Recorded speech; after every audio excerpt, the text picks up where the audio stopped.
I think now we can give the floor to His Excellency, the President of the Republic of Armenia. We welcome you from Athens.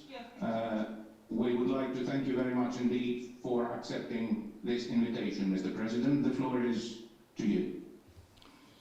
Well, thank you very much. It's Galimera, I think, and good afternoon. And it's my pleasure to be with you today. How do you think this neo-Ottoman expansionist policy of Tayyip Erdogan could be stopped, as is applied in many countries in the Eastern Mediterranean, in Syria, in Lebanon, etc.? Thank you. Thank you. What else? Good morning, Mr. Excellency. Turkey provides full diplomatic and political support to Azerbaijan, but the Turkish government denies any kind of direct military involvement in the crisis. It also denies accusations that it has brought mercenaries from Syria to Armenia. On what grounds do you support your relevant allegations against Turkey? And what do you expect from Russia, the European Union, and the United States of America at this critical moment for your nation? Thank you. Mr. President, do you see any similarities in the foreign policies of Erdogan's Turkey towards Armenia and Greece? And what do you think is the goal of Mr. Erdogan? Well, I'll try to answer your questions, and I will start probably somewhere with the third one, similarities and the goals. I do agree that Turkey has quite an destabilizing and expansional policies, and it's not only towards Nagorno-Karabakh or people of and the Republic of Artsakh. It's not only against Armenia, but it's 360 degrees around Turkey, and which includes, of course, also their policies against the Hellenic Republic. And let me put this way. There is a war that started on the 27th of September by Azerbaijan against the Republic of Nagorno-Karabakh or Artsakh and people, Armenians living there. Despite the fact that the first war was over in 1994 and the ceasefire was signed and sides went to start a process of peaceful negotiations that was lasting more than 20 years. And that process has shown remarkable successes when out of several hundred of questions negotiated, the sides came to 2 or 3 main important issues that should have been resolved that needed strong will, political will, and political compromise. So this is where we were several years ago. This is where we were 2 years ago. This is where we were now before the 27th of September. But on the 27th of September, Azerbaijan decided to put aside the peaceful negotiation and what was achieved during these negotiations, and to go ahead with an aggressive behavior and a war. And you don't have to be, I think you have to be only blind not to see the full-scale support from Turkey. And I think Turkish support is not only diplomatic or political or rhetorical, although if you take the language of announcements that they come from Turkey from different high politicians, that language itself is so aggressive, it doesn't leave any space of a doubt that this is not just words. It's more than words. It's much more than diplomatic or political support. This is full support. And in fact, Turkey has become a side of a conflict. And I don't have to bring evidences to you because it's absolutely clear that the last several years, every year they had 5, 6 military exercises together. Not one, not two, but many every year. And Azeri military is equipped, is dressed and equipped with Turkish equipment and dresses. Officers, starting from generals up to simple instructors and even soldiers are there on the ground. And they are using Turkish equipment, and that Turkish equipment starts based now in Azerbaijan F-16s of Turkey, and up to artillery and up to drones. And Bayraktar TB2 is something that is used on Nagorno-Karabakh and now on the borders between Armenia and Azerbaijan as well every day. And it's used not only against the military, but it's used against civilians. So that's just introduction to what your question was about. But now it's more deeper. If we look at the Turkish expansion during the last several years and the change of policies, or the policies that were always there the last 10 years of the current regime in Turkey, we can clearly identify that Turkey is trying to create sources of instability all around itself. I think just breaking all of the existing statuses quo and creating a full field of instability. Why on earth? And what does Turkey has to do, let's say a couple of years ago in Egypt, what does Turkey has to do in Libya or in Syria or indeed in the Mediterranean, Eastern, and why on earth they have raised the confrontation with Greece, and why on earth they have now become a side of a conflict with Nagorno-Karabakh? And the answer is that we have, let's look one by one their intentions. Let me take one direction or one component of that, and that, let me call it energy. It's clear that the last several years Turkey was trying to become an energy hub, the country that is controlling energy flow from Caspian, from Central Asia, from Azerbaijan to the west to Europe. And it's not only just being a part and building a pipeline, Baku, Tbilisi, Ceyhan, and also the gas pipeline, but it's far beyond that. Because they were in discussions with the Russian side of several pipelines, they were in discussions with others, but at the end of the day, what is intact and what is there is the trans-Anatolian and trans-Adriatic one, that will take Azerbaijani or Caspian and further Central Asian gas to Europe, to the southern part of Europe. No other pipelines will be effective there. So somehow, even if there will be Russian gas coming from the north, that will go through Turkey.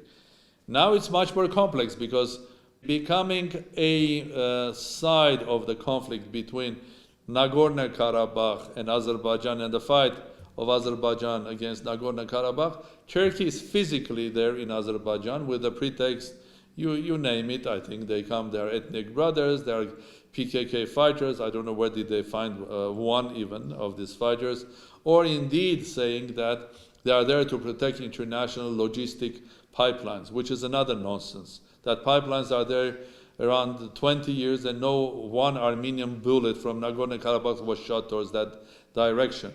This as a pretext in order to be there, and not only to be there, to basically control them, and by controlling them they will have huge influence on policies of Azerbaijan, and basically they will have huge influence on countries of Europe or European Union and also Central Asia, because they will be the ones that will decide to allow this oil or gas to flow or not. So energy policy of Turkey is clearly there, and they are behaving exactly the same at the Eastern Mediterranean. They are exactly behaving the same way in trying to be present in Persian Gulf. They are playing exactly the same role in Libya with huge resources of hydrocarbons and so on and so forth. So one dimension of their policy is hydrocarbons, and basically it's energy. They would like to be dominant, the main important country that dominates the flow of energy from east, from south, and maybe from north to the southern Europe, and basically put huge pressure and somehow make European Union a hostage of Turkey. Second, I would say is, the second dimension, I will call it demography, or to make it simple, refugees. I mean, they have around 4 million refugees, and absolute majority of them is from Syria. Now, first of all, these refugees are creation of the war in Syria, and Turkey is one of those who created the war and pushed the war, and in fact has invaded Syria, and as they have invaded Iraq, and They speak about territorial integrity of Azerbaijan, where they themselves have occupied Syria, occupied Iraq, and they have occupied Cyprus. So how on earth a country that have done so many occupation today and for many years is speaking about that territorial integrity of Azerbaijan is most important? I mean, they don't go together, the words and the deeds. But refugees, demography is another tool in the hands of Turkish foreign policy to put pressure on European Union, and I think it's a fact. European Union has promised is spending around 6 billion euros, and probably it will be much more, in order to keep the refugees on the territory of Turkey. And that's another tool in the hand of Turkish foreign policy in order to have pressure on European Union and basically, like energy, make Europe another hostage. And Libya has the same. It's not only source of energy, but it's a gate of African refugees. So if Turkey is there, Turkey has something to do with the refugees, that's another threat. They will open the gates and refugees will come to Greece, they will come to Italy, that Italy doesn't like at all this idea. So demography or refugee is another component of this policy. The other component will be probably, I would say, Turkey would like to become another regional power, military power. And you can see here, Turkey being a member of NATO, which is amazing, a NATO member state, is involved in Nagorno-Karabakh. What does Nagorno-Karabakh has to do with NATO? In a full war, using NATO-trained operators, using NATO-trained soldiers, using NATO equipment, an equipment that belongs to Turkey but was created with the help of NATO states. For example, their famous drone, Bayraktar, is a combination of a know-how from different and spare parts from different European countries, starting from Austria up to Britain and Canada. So how on earth NATO is allowing that? But it's a fact. They have gone into partnership with Russia, buying from them for a huge number of money C-400s. Now they are based in the north of Turkey on the Black Sea, and they have invited NATO Secretary General to exercise to show how the Russian anti-aircraft system works. While Turkey, in the same time, has ambitions to extract gas from Black Sea. So military expansion is another dimension.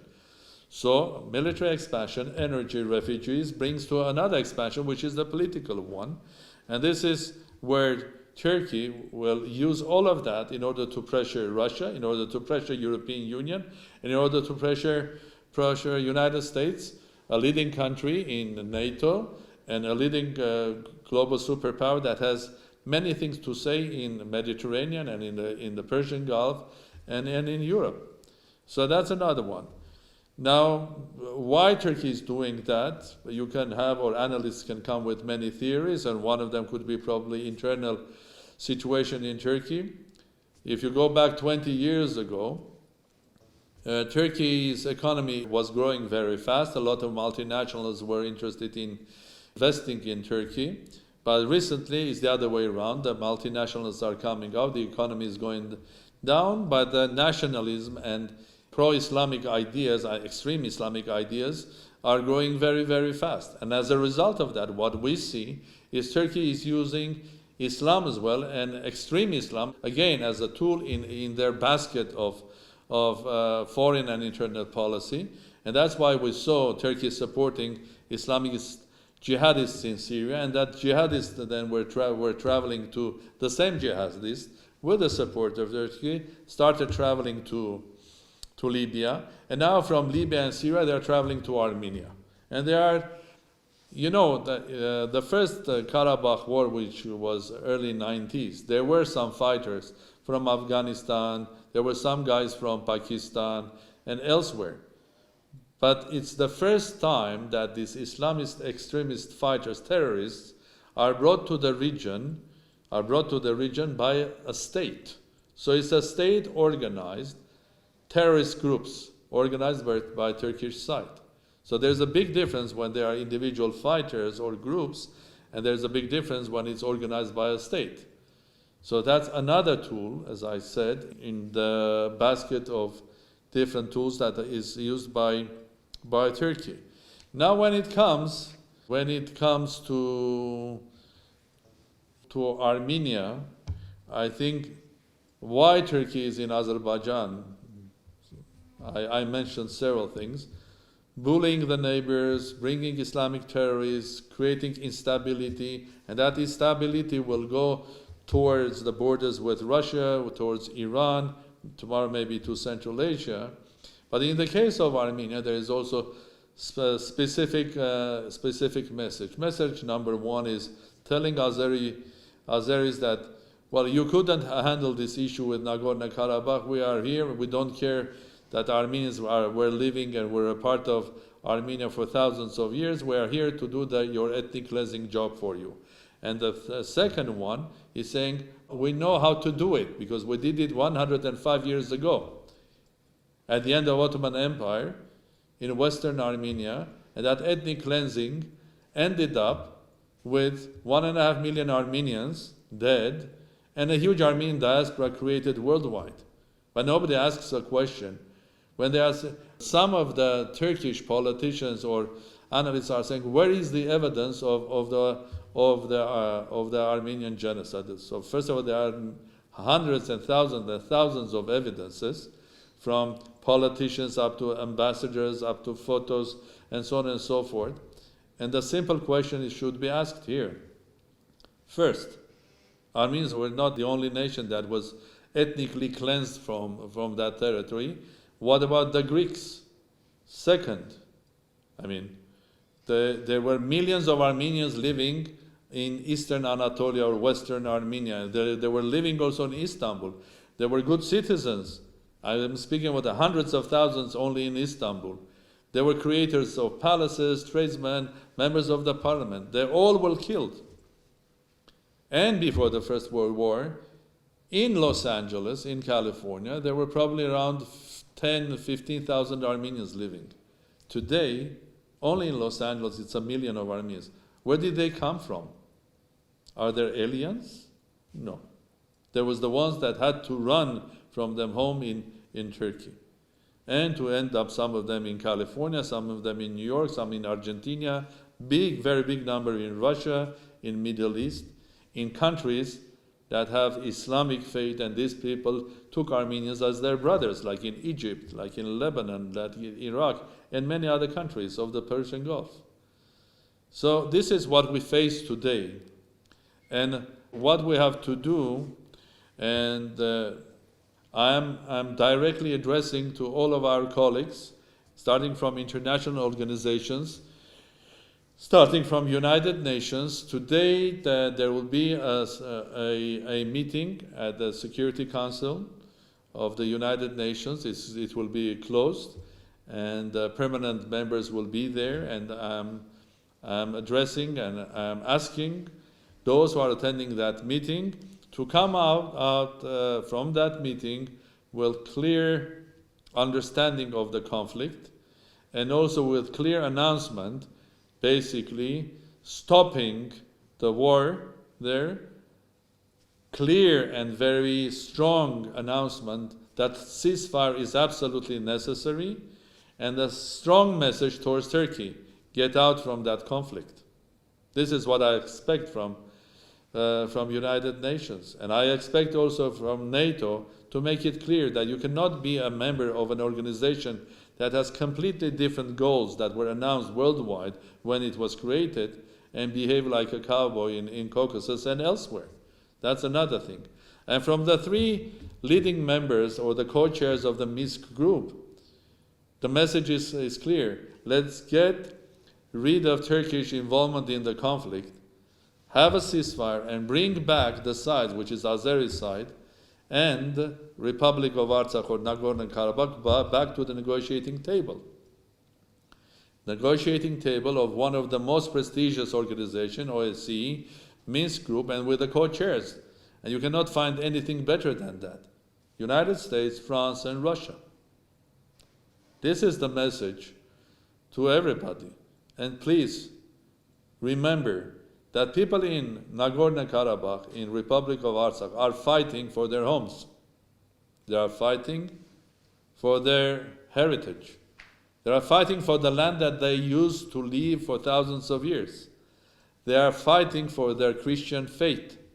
They are fighting for the future of their children, for the simple human right that the European Union has recognized, that a nation can have a right of deciding to run their own future, like it happened in several parts of Europe recently. But also remember that these people fighting in Nagorno-Karabakh, for everything that is human and valuable for them, they are also fighting for the securities of Europe. They are fighting for energy security. They are fighting for demographic or security of Europe. They are fighting for basically protecting and trying to do something from the political, military, and other risks that are coming from Turkey. This is just a simple, probably, answer that I tried to put together out of your three questions. Ayo. Πρώτη μέρα του πολέμου στο Αρτσάχ, η αρμενική διασπορά έχει κινητοποιηθεί αποτελεσματικά σε διάφορα επίπεδα που ήδη βρήκαν αντίκτυπο στη διεθνή κοινή γνώμη. From the first day of the war in Artsakh, the Armenian diaspora has been mobilized effectively on various levels, which has already had an impact on international public opinion. As a newspaper of the diaspora, we would like to hear your expectations regarding further steps of the organized diaspora for the support of the just cause of the Armenians in Nagorno-Karabakh, in view of, 1, the direct involvement and the destabilizing part played by Turkey in the wider region. 2, in the direction of the immediate termination of the war. And 3, the international recognition of the independence of Artsakh. From Mrs. Fotaki, from Tanea. Yes. You see Russia and Turkey relations through the lens of the Nagorno-Karabakh conflict, and what is your position on the proposal of Greece that EU should impose an embargo on arms sales to Turkey? Do you think any additional measures should be enforced at the expense of Turkey? And the first question was from Mr. Kostopoulos from the Greek Parliament TV channel, who asks, how do you assess the stance of Russia to Turkey's provocations? And what do you believe the future of Erdogan and of Turkey will be if it continues behaving like the bully of the neighborhood? I'll start with our fellow Armenian question about the diaspora. I take this opportunity to thank, as the President of the Republic, all Armenians worldwide, from Latin America, United States, up to Middle East, Europe, Russia, up to Singapore. I think their behavior is fantastic. We saw yesterday in California with the visit of President Trump. We see them everywhere. And I take this opportunity of thanking all of them. And the message to diaspora is simple.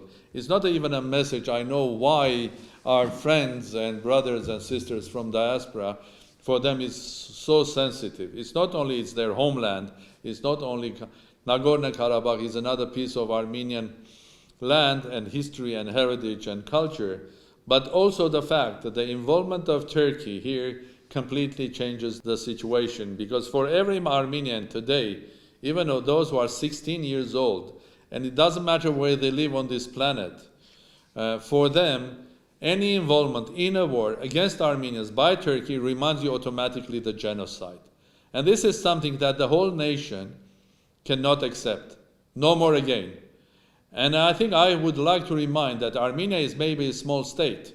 It's much bigger than Republic of Artsakh or Nagorno-Karabakh, but it's in a 3.5 million state. But we are a global nation, and the number of Armenians worldwide is several times bigger than the Republic of Armenia.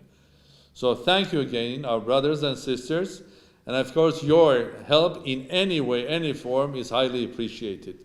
But we are all, you, us, and people in Artsakh, we are victims, historic, and today, in reality, of genocide against Armenians. And that genocide again is pushed by Turkey.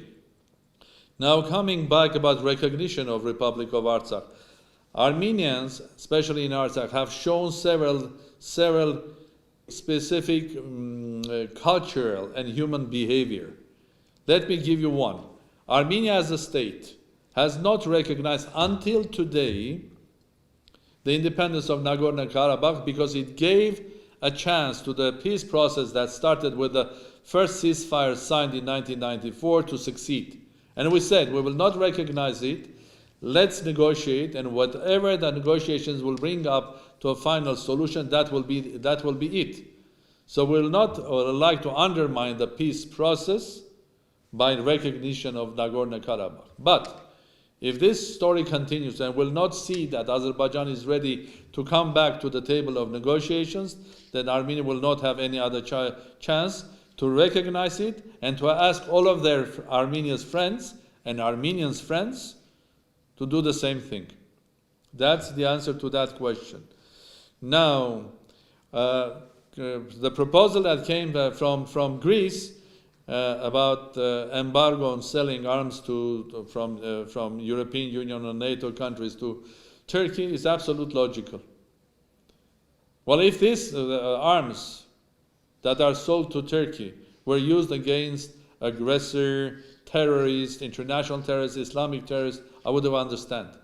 But when there are used precise weapons that have origin in the countries that come from origin, or the spare parts are originating from countries of NATO, and they are targeting civilians in Nagorno-Karabakh, well, that's unacceptable. So I think if this idea or the move towards NATO and European Union will be supported by other countries, Armenia will basically give its applause and thanks to those who are doing that. And Turkish behavior, I think you can judge on Turkish-Russian relations. I think Turkey is so unpredictable, so modern in the sense of unpredictability, so unstable its behavior and so unstable in its relations and its partnerships and so on and so forth. I would like to thank the Greek Parliament and the Greek government and every Greek soul, every Greek citizen, and every Greek who is not citizen of Hellenic Republic but lives worldwide that is supporting the Armenian cause. And I would like to say that unlike some of our neighbors, we too have gone thousands of years of ancient history together, and I'm sure that we will overcome today's difficulties and will continue going and creating peace, creating culture, and wherever we are, be that in Artsakh, even restoring a mosque that was in Shushi together with the church. And today, a week ago, the Azeri side bombarded the church in a city where Armenians restored the mosque. So, but our partnership and our friendship is for ages and ages and ages, and I'm looking forward working together with you. And I thank the Greek government and the parliament and all politicians for the full support. Evcharisto Poli. And have a good day.